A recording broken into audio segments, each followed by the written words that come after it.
Me and Don Treese, one day we decided to slap box. And for those who don't know what slap boxing is, it's basically, and we agreed from the rip we wasn't going to touch each other. Like, we're not going to hit each other. The point was just to basically test our skills. So, this was the point that I learned that my hands were slow and I really didn't have much skills. But, prior to this, I hadn't gotten a lot of fights growing up. I had a few altercations. If you saw my previous stories, I had got jumped by a gang like once, and then before that I got jumped by a group of guys. There was a gang of guys, so you might as well call it a gang, but when I was younger. But other than that, I really didn't get in altercations like that when I was younger.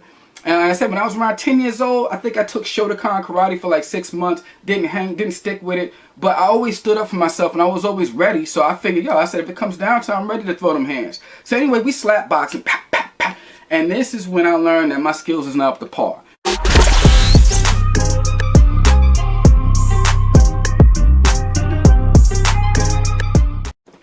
Ladies and gentlemen, welcome back to another episode of LB Tales from the Hood, and today's episode is called The Slow Hands Knockdown. Now this story takes place around the time I was 15, 16, sometime around there. My past few stories was around this age range. Can't remember, that was about 30 years ago, but bear with me.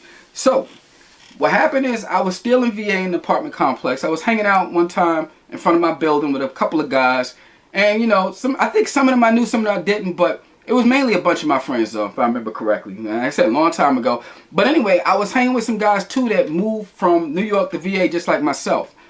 So, it was this guy, Don Treese, and his brother. So, I was cool with both of them. His brother, Jason, was his younger brother. But anyway, so, so me and Don Treese, one day we decided to slap box. And for those who don't know what slap boxing is, it's basically, and we agreed from the rip we wasn't going to touch each other. Like, we're not going to hit each other. The point was just to basically test our skills.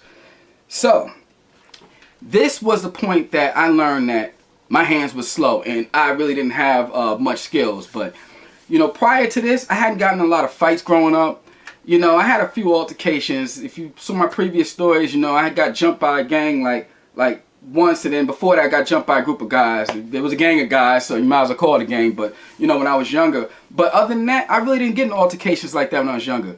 And like I said, when I was around 10 years old, I think I took Shotokan karate for like 6 months, didn't stick with it, but I always stood up for myself and I was always ready. So I figured, I said, if it comes down to it, I'm ready to throw them hands. So anyway, we slap boxing, and this is when I learned that my skills is not up to par. So what had happened was, and I know it sounds like I'm about to start capping, but I'm not. But seriously, what had happened, he went and he swung. And it's like I went to dodge, but I was slow as heck, and it caught me, like his tip of his hand caught me in my lip. Wow. But here's the thing, it wasn't a full-on contact, but it doesn't matter. When it caught me in the lip, it stunned the fool out of me. So I stepped back, and I was right by the curb, because we was doing it on the sidewalk. I stepped on the edge of the curb, and I fell down. I lost my footing. Boom! So I go down. Alright.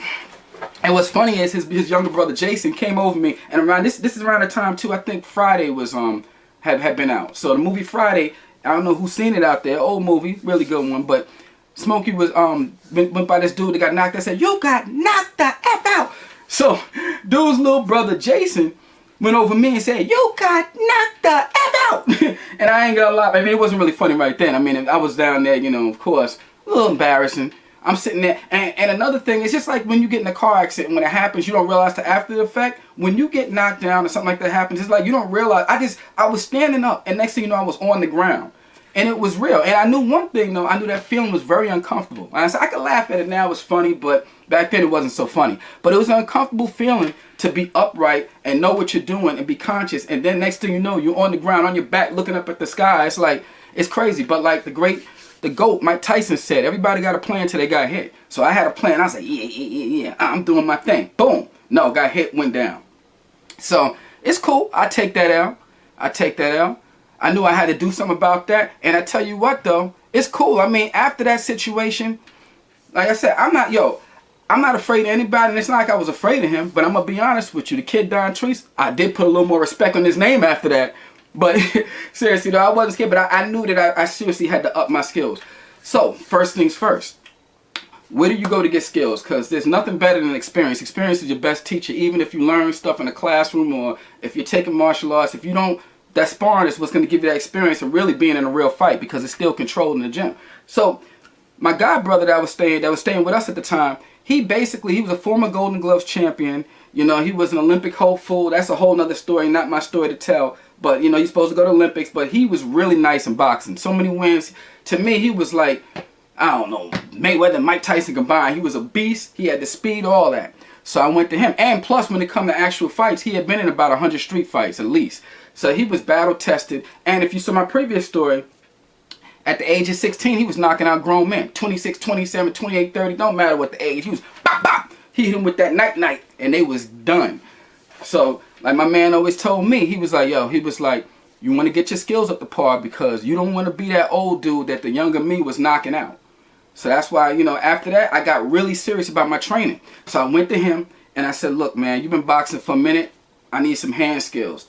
So he got me the thing where I had this stick, and you put a string around it. You tie it a knot, and you tie it to, like, the weights, because I had the ceramic weights. So I could start lifting weights in the crib on the weight bench. So I would tie it and I would roll it up. And that's for the forearm exercises. Then he had me doing other speed drills, going like that, ducking, doing some combos, jab, jab, you know, right cross, boom, whatever. And also, my man was good at the game. I don't know if any of you play the game out there, but it's a game where you have your hands like this and somebody has a hand like this. And what you do is you try to pop, try to catch the person's hands, either double or pop, pop. And the thing is, he was so quick, like nobody could beat him. So we started playing that game a lot, and my thing was this: I was like, okay, he's quick as all get out. I might not be able to beat him, but if I get up to, you know what I'm saying, where I can hang with him a little bit. I didn't catch him every time because a lot of times it was whap, and he took no mercy. When he came with your hands, pow, your hand was red, it was done. So that's why I got used to, you know, pain. To be honest with you, as a kid, I had a lot of it. I was always getting injured, breaking stuff, so I was used to pain, but it still was an uncomfortable feeling. I didn't want to feel, so I got quicker. He still was catching me, but sometimes he catch me in the edge, like pop. But eventually, like I said, the speed picked up. So then, that wasn't it. So what I did is I told my mother. Actually, there was a movie around that time called The Perfect Weapon, and in the movie, the guy, he was ill. He was just beating everybody down, beating 5, 6 people down at a time. So he took up this art called Kenpo Karate. So I begged my mom. I said, Mom, I know we ain't got much money. I was like. She said, look, I got a little savings. What do you want to do? I said, I just want to take some martial arts. So we found a Kenpo Karate school. I think it was in Virginia Beach. And it was basically, it was right around the budget. She had to make a little changes or whatever, but she scrimped. She took a little savings and she sent me there because she was like, okay. Plus, you know the area is rough. My son wants to take some self-defense. It's something positive. It's not like he's doing something negative. She put me in the class. So I'm taking Kenpo Karate. I might have been in there 3 or 4 months. But anyway, while I'm in there, I'm training hard, I'm doing my thing, and I don't want to be the first, you know, I don't want to be quick to pull the race card, but I think they was somewhat racist, and I say that because it was only one other black person in the class, and that's not what make them racist, don't get me wrong. It was mainly, you know, white children in there, but, and just adults, older adults, but they was mainly white. The thing is, this kid, he was a young black kid, he was nice too. He was like, maybe like 10 years old, he came out with nunchuck, he was doing this thing, I was like, man, that kid is nice, like a young Bruce Leroy or something, but you know, other than him, I didn't see any other black people. Now, why I said I think they may be racist, I was there, you know, they had class, I think you could take as many classes as you want. I was there at least 4 or 5 days a week, training hard, training hard, training hard. I go home, take notes, put it on index cards, write down the moves, I studied my katas, I do all that. You know, I was working, I was like, okay, first kata, boom, boom, boom. So I was ready.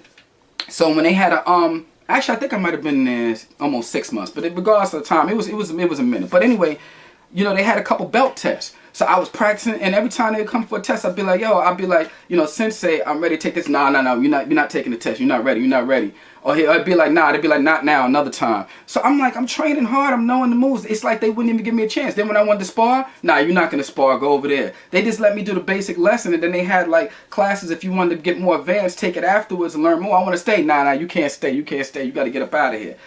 So maybe like 4 or 5 months in, something like that. I don't remember. Like I said, I was there a minute, but they had a tournament coming up. So I remember we knew about the tournament like maybe a month and a half in advance, 2 months, or at least that's when I found out about it or whatever, when I heard him talking about it. So there was this other kid, opposite complexion of mine. He barely showed up. So let's just call him Johnny. Sensei was like, Johnny, come on, you know, we got the tournament coming in the show. He's like, yeah, whatever, I don't care. He wasn't really that serious about it. So I would see him, I think on average, at least, at the most, I would say 4 times a month.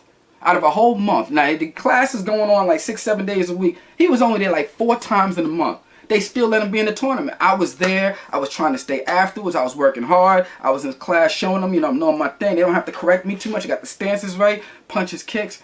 They wouldn't let me train for the tournament. So I'm like, this kid barely shows up, and they been like, come on, Johnny, you're going to be in the tournament. You got to come to class. He's like, yeah, whatever, I don't care. And me, I'm there. I'm like, what's good? I'm like, I'm ready to go represent the school. Nah, go over there, whatever. Well, they taught you something. There you go ahead, do your blocking. There, you're good. Get up out of here. So anywho, tournament come. Come time for the tournament, I'm sitting up in there in my class. And the funny thing is, I can't remember when I got there, but it's like I was kind of sitting in the middle bleachers. The class had their whole little section. They didn't even save a section for me. They're like, I come in there, it's like, oh yeah, we forgot about the darkie. Yeah, go ahead, yeah, there's some seats over there. Whatever. No, I'm just joking. But seriously, I was like, this is foul. So anyway, we watching the tournament. And I know the question is, why'd you stay there that long, man? If I was treated like that, it wasn't blatant outright, but it's certain things. Like I said, when I experienced certain things, I was like, is this really racist or is it? But I tried to play the race card, look at everybody equally. So I'm like, maybe it's not. Maybe it's my imagination. But anyway, whether or not race was a factor, after the tournament, I was done. Because let me tell you something. They had they had the sparring tournament, weapons tournament. Tell me why the Kenpo Karate school I was in, lost every category. Every category. I was like, you couldn't win no one. You sparring, they whipping your tail. But let me tell you something. You know who was winning and kicking butt? The kung fu classes, the kung fu schools. And the funny thing is, like where I was at in Chesapeake, I don't remember seeing like a lot of Asians. But at that tournament, it seemed like the kung fu schools was mostly Asians. Them kids was flying through the air. You had kids 7 years old flying around with swords, nunchucks. Wow. And I'm seeing that, and they just win. This school won, this school won, this school won, White Lotus, Kung Fu, whatever won. And I'm sitting there looking at my school like, they can't win. They were looking all sorry. And I'm like, after they lost everything, afterwards, they was looking all sad, walking out like, oh, they're like, at least you showed up. Like, you get a participation prize or something. I'm looking like, yeah, see? Now, if you would have had me in, maybe we would have won a category. But I was like, whatever, man. I said, I told Mom, I said, first of all, I know you're pushing it with the budget. You can barely afford, you're doing your thing. I appreciate it. But I said, this school, I'm dropping like a bad habit. So I quit the next day. And I said, you know what? I was like, them Kung Fu dudes was up in there clearing everybody. It was airing everything out. From weapons, fighting, sparring, all that. I said, yo, that's where I need to be. So we started looking for a Kung Fu school. So we was by the hood we was in the hood, but it was another hood. I think it was Norfolk, the borderline maybe a Chesapeake or Norfolk, but it was this new Kung Fu school that had opened up. And I remember the master, that's what they call him because he mastered his art. He was painting, he was still finishing the animals in the window. Because he teach 5 animal, and it actually was called Chi-Chi-Chan Kung Fu. So I go in there, and the master's name is Master T. So when I first get in there, it's in the hood, it's cool, or whatever. I'm like, yeah, I'm here to get Kung Fu lessons. So I go meet the master for the first time. He's black. And I'm not going to lie, even though I'm equal opportunity, I said, hold up. I said, they got Jim Kelly in here teaching Kung Fu. I was looking kind of like more for like Bruce Lee or something like that. So he could tell that he was like, oh. He was like, another one of these. And it's not to discriminate saying brothers and sisters can't learn it. It's just that I'm thinking, you see the Bruce Lee flicks or the old Kung Fu flicks, they're all Asian. I'm like, I'm going to learn from the brother? I'm like, what are you going to teach me hood for? I'm like, come on, man. But the crazy thing is he could kind of tell because he got it a lot. So he said, I'm going to do this. He said, stand here. And he had 2 of the other kids in the class go back on the sofa. The sofa was like maybe like 25 feet back, something like that. So he had the 2 kids standing like this, 2 or 3 of them. He had them like this. Maybe it was 2, whatever. So I'm like, what is that for? He said, watch this. He had his hand like this. And he said, I'm just going to do this. And I'm going to send the chi through my body, through your body. And he's like, and we all the way like far across the room. And I'm like, why you got them like that or whatever? He said, you'll see. And I'm like, yeah, whatever, man. I'm like, all right. I said, I'm going to entertain him for a bit. Then we're going to get out of here. I'm going to look through the yellow pages and try to find me a Kung Fu school somewhere else, where they can teach whatever. Because this was my ignorant mind state. I'm like, brother, teach him whatever. Dude do this. Focus, cultivates his chi. Bow! Just does that. Barely twists his hands or something like that. Right on my chest. Fingers barely touch me or whatever. Somehow he did it. I don't know. It was something like this. I can't remember. It was a quick movement. But all I know is I flew back that 25, 30 feet. It seemed like my feet were not touching the ground. Like literally. People think they hear this. They're like, nah, that fool capping, man. I don't believe it. It ain't real. I ain't seen it in real life. I was made a believer that day. My feet was literally, here's the ground, my feet was brushing across the ground. I was going back. I couldn't control my body. It reminds me of the movie Doctor Strange, if y'all ever seen it, when old girl hit him with the and she knocked his astral body out of his physical. It felt like my body, it felt like my body was out of control. Like I was leaving my body. Almost like the time when I died, my spirit was leaving my body and I couldn't control it. It's like my spirit and everything was leaving my body, but I couldn't even control my body. Like, it was like I'm just moving back. So I hit the 2 kids in the sofa, fall back. After that, I was a believer. I said, okay, where do we sign up? I'm here. So that was cool. Master T.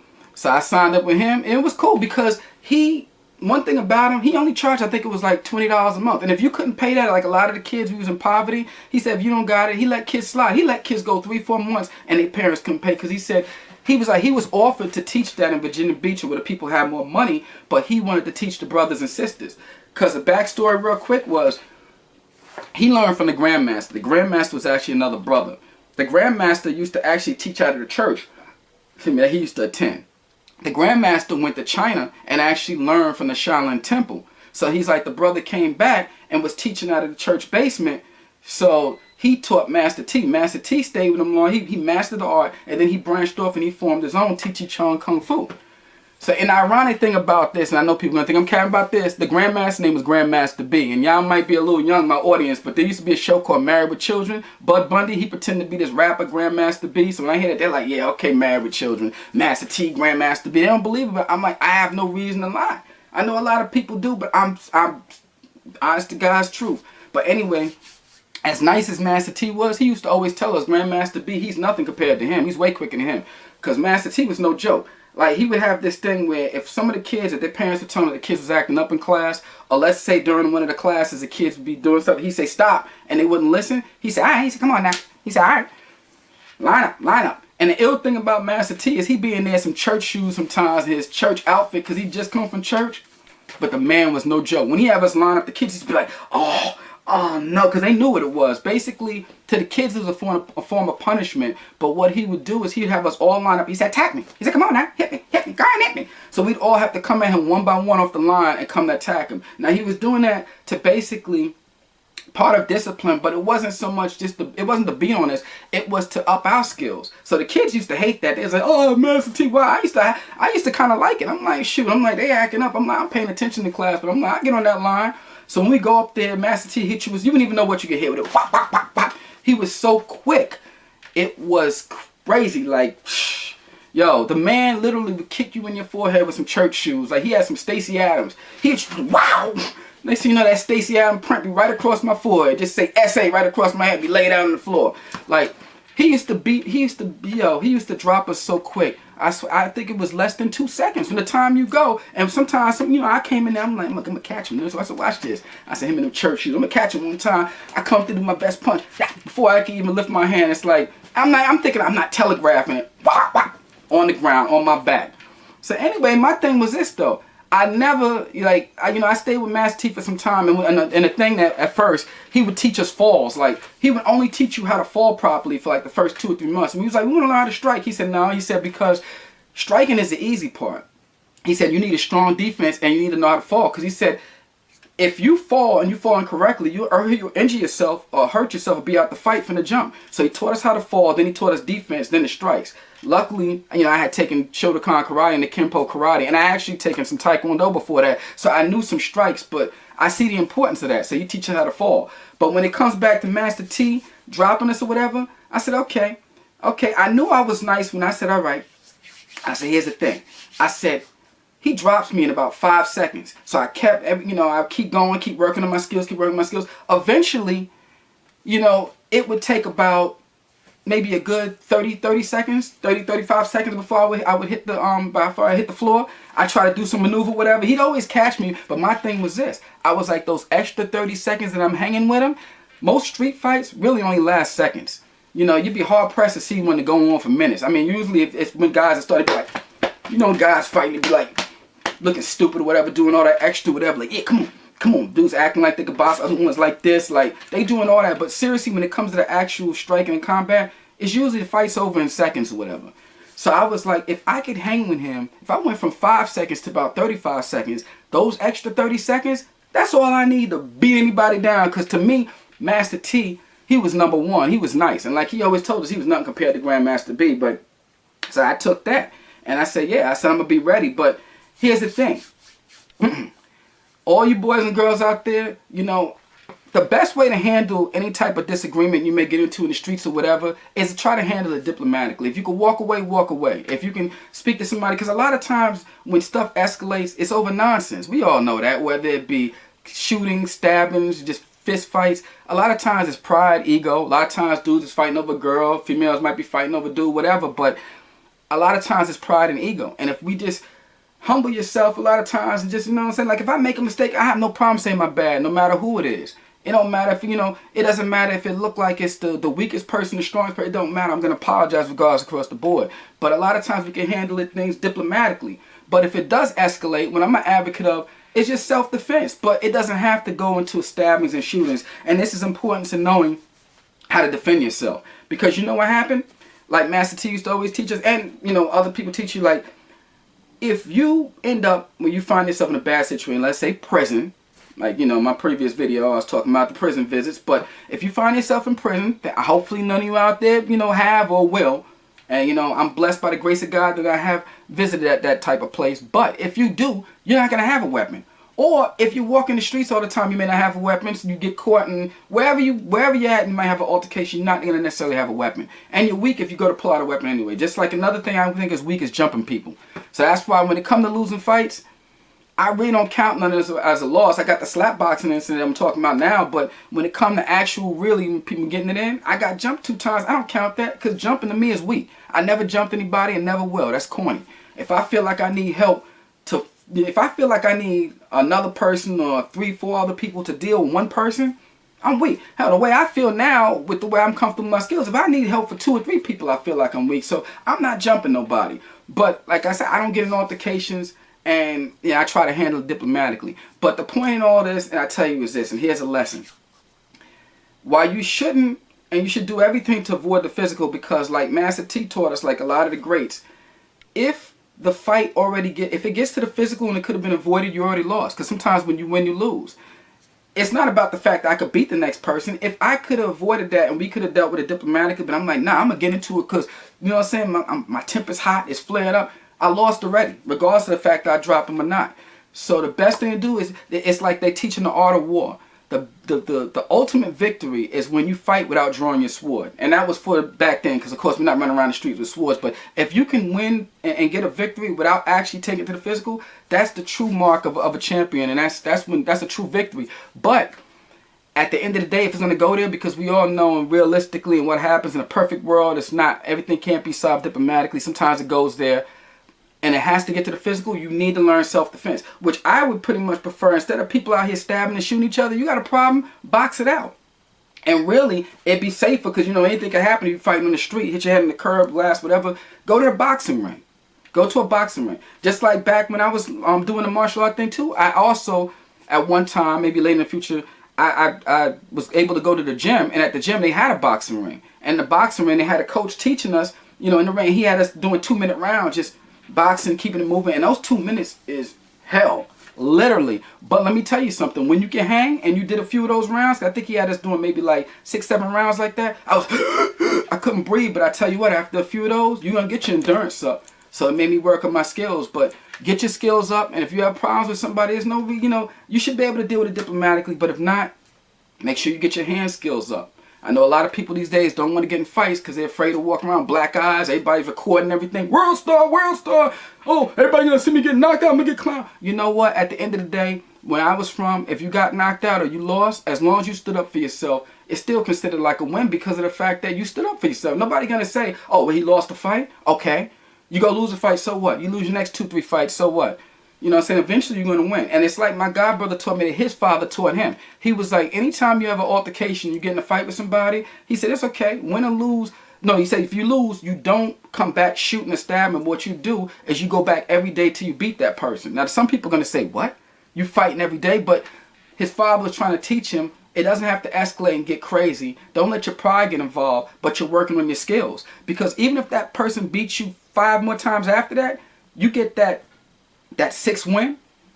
That 6th win is, hey, You know what I'm saying? Or actually, that'd be the 7 because it'd be the first one, 5 and 6. So that'd be the 7. If that's 7 when you get a win, that's on you, because each time you lose, you're learning something. You're like, oh, I should bob when I should have weaved. Maybe I need to do this. He got a strong left. I need to work on this or whatever. He's southpaw. Whatever it is, you're going to learn from it. So it's working on your hand skills because his father was a real man.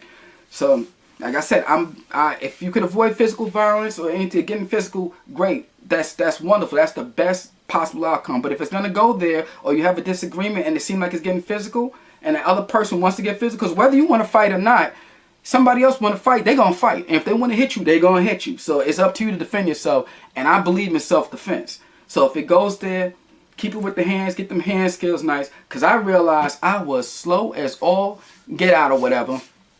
Like I said, I got knocked the F out. Not literally, but, and it's funny because there's moments that define you. That's one of them, because that was a big turning point in my life. Like I said, I realized I wasn't as nice as I thought I was in my head. I was slow, so I upped my skills. But there was another time I remember, this is kind of funny. It was back in the 3rd grade.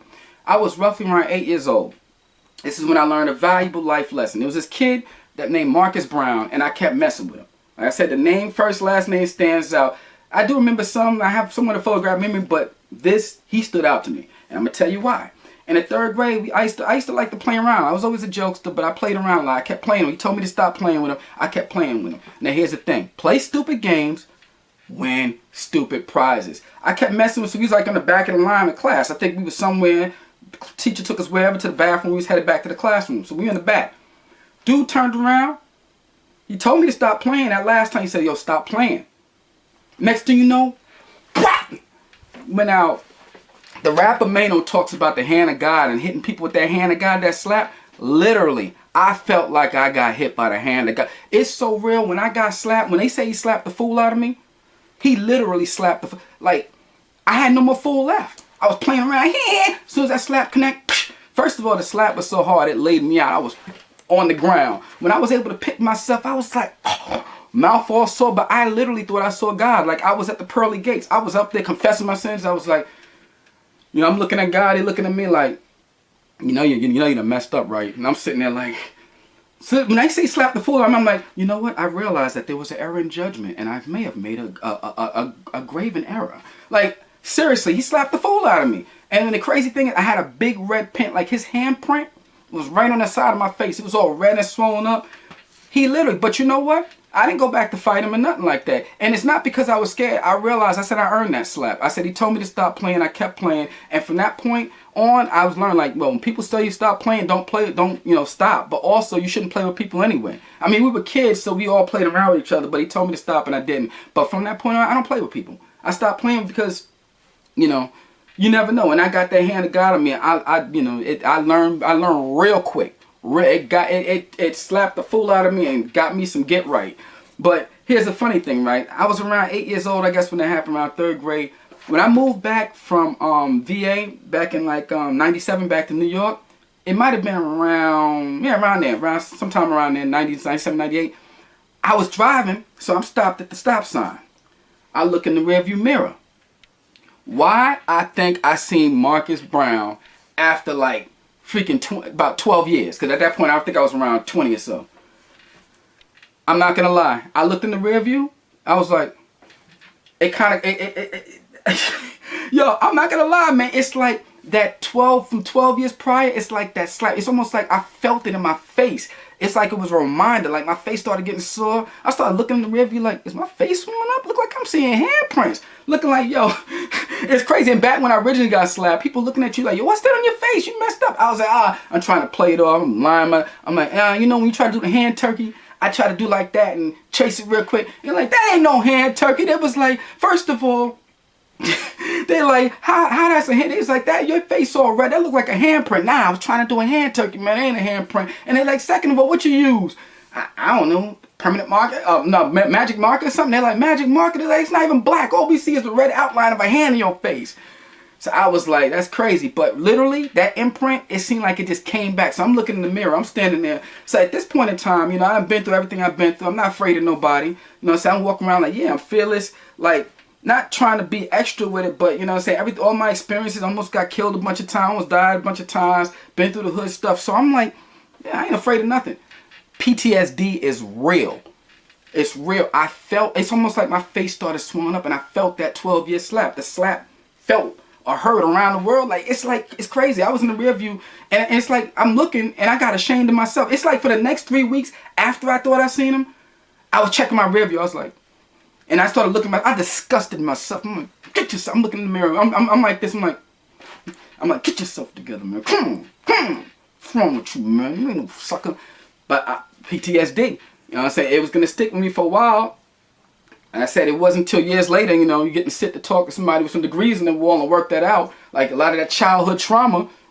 But seriously though, man, it's crazy, man. It's crazy. So I learned not to play with people. Like I said, those two, Don Treese, Marcus Brown, 2 big turning points in my life. I learned a lot from it. Here I am today, still surviving. So that's it. Not going to drag it on. This video has been kind of long, but you get the message, folks. So like I said, if you can avoid physical confrontation to escalate, I don't even like arguing with people. I don't argue. To me, that's not a manly trait. I'm going to sit here, going back and forth with nobody. Either it's going to be something or it's not. But I'd much rather be something peaceful, because if you walk away from a situation, you don't get into it with your brother or sister, that's somebody who's a possible ally, and you could break bread with them tomorrow or link up or whatever. Even if you get into a physical altercation, one of you win, one of you lose, end of the day, nobody died, nobody got hurt, nobody got stabbed or shot. You can make up or be friends, or this could be a potential ally. So, you know, try to keep it out here, keep it clean. You know what I'm saying? Try to avoid physical confrontation. But if you have to, you know, definitely hands over any type of weapon, over any type of guns and knives. Get your skills up. Take boxing lessons. Take martial arts. Get your kids in that. And also, it's good for discipline. I had my oldest son in it prior to COVID or whatever. I'm about to get him and the youngest back into it. I'm about to get back into it. I mean, you know, I tried to train them, but, you know, with kids, his dad, it's like, you know, they want to have fun and play around, so I'd rather get them in an official school setting. But we're going to do that, not saying go around beating people up and fighting, but it's good to know self-defense. So we're going to end it right here. So I hope you all enjoyed it. This was a Slow Hands Knockdown. All you out there, take it easy. Be good. Stay safe out here. It's crazy out in these streets. People ain't fighting these days. They're shooting and stabbing, but still, you should still know how to fight. Because my grandma used to say that. She was like, well, you going in my... She was like, you know, these people out here will shoot or stab you. And I'm like, so grandma, what am I supposed to do? I'm supposed to be like this? I'm supposed let's say you get into it with somebody, right? And they pick up their fist. I'm supposed to be like, nah, I'm getting shot or stab. And let them beat me up. I'm like, if they want to beat you up, I've seen people get beat up that didn't want to fight. So either way, you need to stand up for yourself. So you can't worry about if they got a gun or knife. So, like I said, at the end of the day, keep it clean and try to avoid problems if you can. I stay out of problems. You know me. Keeping it clean. Doing what I'm supposed to do. Till the next episode, baby. You already know what it is. It's your boy LB, man. With another one. Coming back to you soon. Another Heat Rock. Until then, chill. Till the next episode. And we out of here. Peace.